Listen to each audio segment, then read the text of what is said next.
দ্বিতীয়বাৰলৈ পাকিস্তানী সেনাৰ এই হাই প্ৰফাইল দলটোৱে বাংলাদেশত আহি বাংলাদেশৰ সেনা প্ৰধান ৱাকাৰুজ্জামানক সাক্ষাৎ কৰা বিষয়টোৱে আসলতে কিহৰ ইংগিত প্ৰদান কৰিছে। নমস্কাৰ প্ৰিয় দৰ্শক, মই জয়ন্ত মাধৱ গোস্বামীয়ে আপোনাক স্বাগতম জনাইছো নিউজ 18 অসম নৰ্থ ইষ্টৰ ডিজিটেল লাইভলৈ। হয়, নৱেম্বৰ মাহত এয়া দ্বিতীয়বাৰৰ বাবে পাকিস্তানৰ সামৰিক প্ৰতিষ্ঠানৰ হৈ বাংলাদেশলৈ আহিছে এটা হাই প্ৰফাইল দল। এই হাই প্ৰফাইল ভ্ৰমণক লৈ এই মুহূৰ্তত বিশেষ তাৎপৰ্য বহন কৰিছে।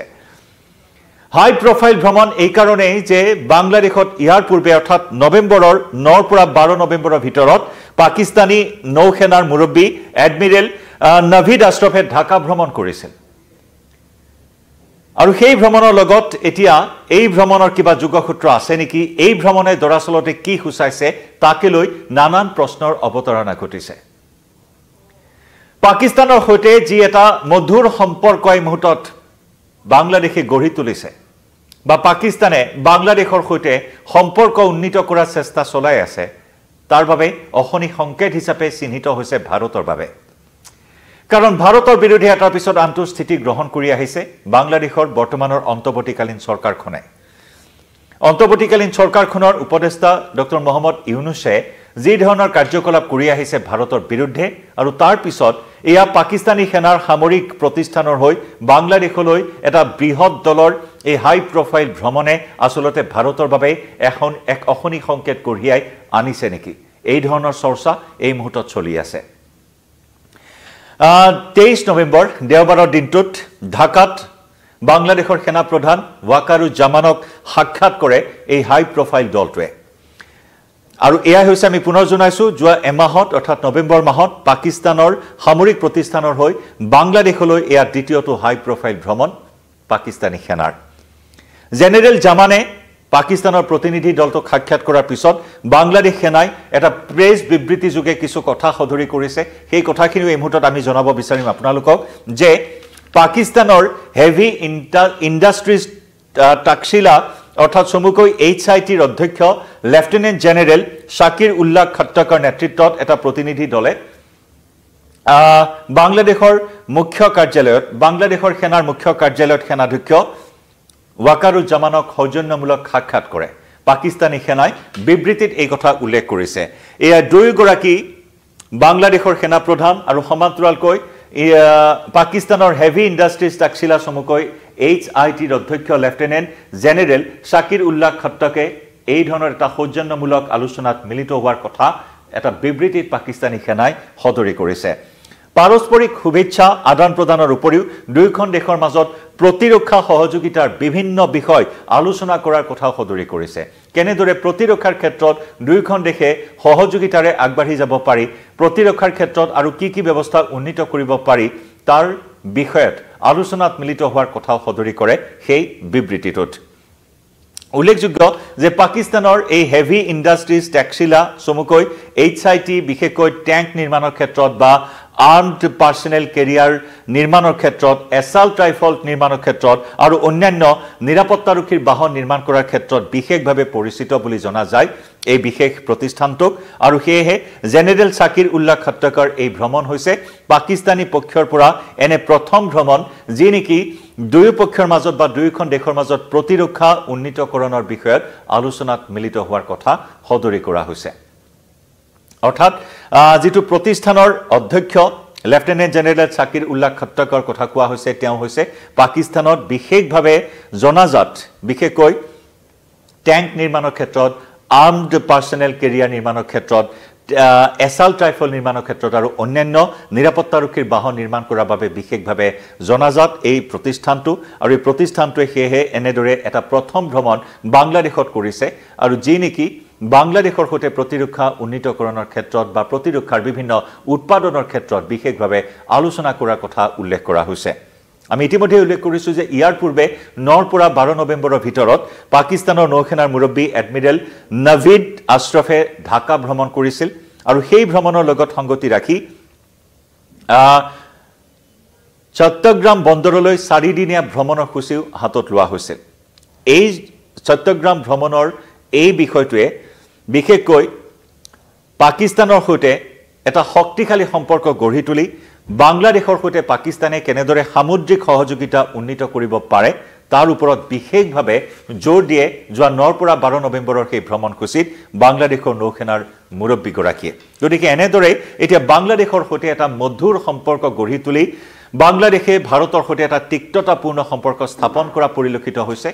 আৰু যাৰ পৰিপ্ৰেক্ষিতত দিনক দিনে বাংলাদেশ ভাৰতৰ পৰা আঁতৰি গৈছে আৰু এতিয়া সেই পাকিস্তানৰ সৈতে বাণিজ্যিক সম্পৰ্কও এতিয়া শক্তিশালী কৰাৰ দিশত গুৰুত্ব প্ৰদান কৰি এতিয়া কেনেদৰে সামুদ্ৰিক সহযোগিতা উন্নীত কৰিব পাৰি পাকিস্তানে তাৰ ওপৰত গুৰুত্ব প্ৰদান কৰিছে বাংলাদেশৰ সৈতে আৰু শেহতীয়াকৈ পাকিস্তান চৰকাৰে বাংলাদেশলৈ চাউল ৰপ্তানি কৰাৰ খবৰো আহিছে যাতে ভোকত নমৰে বাংলাদেশৰ জনতা সেইবাবে পাকিস্তানে এতিয়া চাউল ৰপ্তানি কৰাৰ ব্যৱস্থা কৰিছে দিহা কৰিছে শেহতীয়াকৈ বৃহৎ পৰিমাণৰ চাউল পাকিস্তানে বাংলাদেশলৈ ৰপ্তানি কৰিছে এনেদৰে বাংলাদেশ আৰু পাকিস্তানৰ সম্পৰ্ক এতিয়া উন্নীত কৰা জোৰদাৰ ৰূপত আগবাঢ়ি আহিছে পাকিস্তান আৰু ইয়াৰ অন্তৰালত যে এটা গভীৰ ষড়যন্ত্ৰ লুকাই আছে সেই সন্দৰ্ভত ভাৰতীয় চোৰাংচোৱাই ইতিমধ্যে বহুখিনি বিস্ফোৰক তথ্য লাভ কৰিবলৈ সক্ষম হৈছে প্ৰসংগক্ৰমে উল্লেখ কৰিব লাগিব যে চলিত বৰ্ষৰ যি পেহেলগাম কাণ্ড সেই পেহেলগাম কাণ্ডৰ পিছতো পাকিস্তানৰ চোৰাংচোৱা ISI এটা বৃহৎ দল এটা হাই প্ৰফাইল দল বাংলাদেশত কেইবা দিন ধৰি বাহৰ পাতি আছিল বাংলাদেশৰ বিলাসী হোটেলত বাহৰ পাতি বাংলাদেশৰ সেনা প্ৰধানৰ সৈতে সাক্ষাৎ কৰি বিভিন্ন বিষয়ত আলোচনা কৰি ভাৰতত কেনেদৰে কুটাঘাত সংঘটিত কৰিব পাৰি সেই বিষয়ত আলোচনা কৰা তথ্য ভাৰতীয় চোৰাংচোৱাই লাভ কৰিবলৈ সক্ষম হৈছিল পেহেলগাম কাণ্ডৰ পিছত যেতিয়া ভাৰতে অপাৰেচন সিন্দুৰৰ সেই সফল অভিযানেৰে সমগ্ৰ বিশ্বত চমক সৃষ্টি কৰিছিল তাৰ পিছতেই ISIৰ এটা প্ৰতিনিধি দল বাংলাদেশত বাহৰ পতাৰ তথ্য ভাৰতীয় চোৰাংচোৱাই লাভ কৰিবলৈ সক্ষম হৈছিল আৰু প্ৰসংগক্ৰমে উল্লেখ কৰিব লাগিব আৰু সেই অপাৰেচন সিন্দুৰৰ পিছৰ পৰাই যেন বাংলাদেশৰ অন্তৰ্বৰ্তীকালীন চৰকাৰখনৰ উপদেষ্টা মহম্মদ ইউনুছৰ কিছু স্থিতি ভাৰতক লৈ সলনি হোৱা পৰিলক্ষিত হৈছিল চীনলৈ গৈছিল মহম্মদ ইউনুছ চীনলৈ গৈ বংগোপসাগৰৰ একমাত্ৰ অভিভাৱক হিচাপে বাংলাদেশক প্ৰতিষ্ঠা কৰি উত্তৰ পূৰ্বাঞ্চল চিকেন নেক দখল কৰি পোনপটীয়াকৈ বাংলাদেশৰ সৈতে ব্যৱসায় বাণিজ্য কৰিবলৈ প্ৰৰোচিত কৰিছিল চীনৰ ৰাষ্ট্ৰপতি শ্বি জিনপিঙক বাংলাদেশৰ অন্তৰ্বৰ্তীকালীন চৰকাৰখনৰ উপদেষ্টা গৰাকী যাক লৈ তীব্ৰ প্ৰতিক্ৰিয়াৰ সৃষ্টি হয় ইমানতে ক্ষান্ত হৈ বহি থকা নাই মহম্মদ ইউনুছ শেহতীয়াকৈ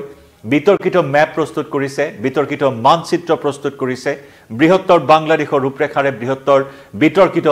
মানচিত্ৰত অন্তৰ্ভুক্ত কৰিছে অসম আৰু উত্তৰ পূৰ্বাঞ্চলক আৰু সেই মেপ সেই বিতৰ্কিত মানচিত্ৰ পাকিস্তানী সেনাৰ হাতত অৰ্পণ কৰিছে তুৰস্কৰ সংসদীয় প্ৰতিনিধিৰ হাতত অৰ্পণ কৰি ভাৰতৰ বিৰুদ্ধে এটা নেতিবাচক স্থিতি গ্ৰহণ কৰিছে বাংলাদেশে গতিকে এই দিশসমূহৰ পৰা ভাৰতীয় চোৰাংচোৱাই বহুখিনি তথ্য লাভ কৰিছে এখন যেন যুদ্ধৰ উকমুকনিৰ ইংগিত লাভ কৰিছে আৰু সেইবাবে চিকেন নেকৰ সুৰক্ষাৰ বাবে বিশেষ আঁচনি যুগুত কৰিছে যুদ্ধাস্ত্ৰ সম্পূৰ্ণৰূপে চিকেন নেকৰ বাবে বিশেষভাৱে বৰ্তমান সাজু কৰি ৰখা হৈছে গোপন স্থানত ৰাছিয়াত নিৰ্মিত S-400 সেই এয়াৰ ডিফেন্স সিস্টেম স্থাপন কৰাৰ খবৰ ইতিমধ্যে আহিছে সীমান্তত বিশেষকৈ অসমৰো ভাৰত বাংলাদেশ সীমান্তৰ গোপন স্থানত উত্তৰ পূৰ্বাঞ্চলৰ ভাৰত বাংলাদেশৰ গোপন স্থানত ইতিমধ্যে এয়াৰ ডিফেন্স সিস্টেমছ ইতিমধ্যে সাজু কৰি ৰাখিছে ভাৰতে সুখয় মিৰাজ যিমান শক্তিশালী অত্যাধুনিক যুঁজাৰু বিমান আছে হিয়া বৰ্তমান সাজু কৰি ৰাখিছে বাংলাদেশৰ পৰা আহিব পৰা পাকিস্তানৰ পৰা আহিব পৰা প্ৰতিটো প্ৰত্যাহ্বান প্ৰতিহত কৰিবলৈ মুঠৰ ওপৰত হস্তম হৈ আছে ভাৰতীয় সেনা ভাৰতীয় চোৰাংচোৱা কিন্তু তাৰ মাজতে এয়া এমাহত পাকিস্তানৰ সামৰিক প্ৰতিষ্ঠানৰ হৈ বাংলাদেশলৈ এয়া দ্বিতীয়টো হাই প্ৰফাইল ভ্ৰমণে যথেষ্ট তাৎপৰ্য বহন কৰিছে প্ৰতিৰক্ষাৰ উৎপাদনৰ ক্ষেত্ৰত গুৰুত্ব প্ৰদান কৰি দুই দেশৰ প্ৰতিনিধি বাংলাদেশৰ সেনা প্ৰধানৰ সৈতে এয়া পাকিস্তানৰ হেভি ইণ্ডাষ্ট্ৰিজ টেক্সিলাৰ অধ্যক্ষ লেফটেনেণ্ট জেনেৰেল সাকিৰ উল্লাহ খাট্টাৰে সাক্ষাৎ কৰা বিষয়টোৱে এই মুহূৰ্তত এটা বিশেষ ইংগিত প্ৰদান কৰিছে আৰু যাৰ বাবে নেকি বৰ্তমান অসমকে ধৰি উত্তৰ পূৰ্বাঞ্চলকে ধৰি ভাৰত বাংলাদেশৰ সীমান্ত অঞ্চলসমূহত কটকটীয়া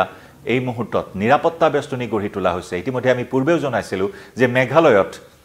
BSF জোৱানে টহল দিছে সতৰ্ক দৃষ্টি ৰাখিছে নিশা 8 বজাৰ পৰা পুৱা 6 বজালৈ সান্ধ্য আইন জাৰি কৰিছে যাতে কোনো বাংলাদেশী উগ্ৰপন্থী বাংলাদেশী নাগৰিকৰ অনুপ্ৰৱেশ হ'ব নোৱাৰে কোনো কুটাঘাত সংঘটিত হ'ব নোৱাৰে কোনো অশান্তিৰ সৃষ্টি কৰিব নোৱাৰে তাৰ বাবে হস্তম হৈ আছে সীমান্তত নিৰাপত্তাৰক্ষী